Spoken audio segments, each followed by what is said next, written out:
ঈশ্বৰৰ প্ৰশংসা হওক অলপ চলক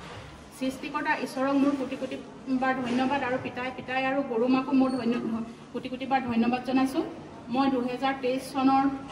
অক্টোবৰ মাহৰ পৰা মানে মোৰ গোটেই গা জ্বলাৰ পৰা আৰু টোপনি হোৱা নাছিল বহুত ডক্টৰ আৰু মানে বেজক দেখুৱাই ভাল পোৱা নাছিলোঁ এই পবিত্ৰ গৃহৰ কথা মোৰ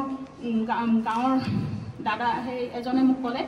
তাৰ পিছৰ পৰা যেতিয়া মই পিতাৰ ওচৰলৈ আহিলোঁ 2024 চনৰ ফেব্ৰুৱাৰী মাহত তাৰ পৰা মোৰ সকলোবিলাক ভাল হ'বলৈ ধৰিলে আৰু মানে দৰৱেও কাম দিলে তাৰপিছত মই পিতাহঁতৰ ঘৰলৈ মানে পবিত্ৰ গৃহলৈ কেইবাবাৰো আহিছোঁ আৰু মাজতে এবাৰ মই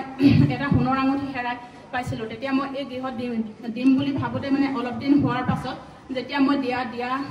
নাছিলোঁ তেতিয়া মই মানে পিছল খাই পৰি ভৰিত অলপমান দুখ পালোঁ আৰু তাৰ বাবে মই আজি সেইটো দিবলৈও আহিছোঁ আৰু ঈশ্বৰে যাতে মোক কোনো লোভ নেদেখুৱায় আৰু সদায় এই প্ৰাৰ্থনা গৃহতে সেৱা কৰি থাকিব পৰাকৈ গাত শক্তি দিয়ে তাৰে প্ৰাৰ্থনা কৰি মোৰ আজি সাক্ষ্য ইমানতে সামৰিছোঁ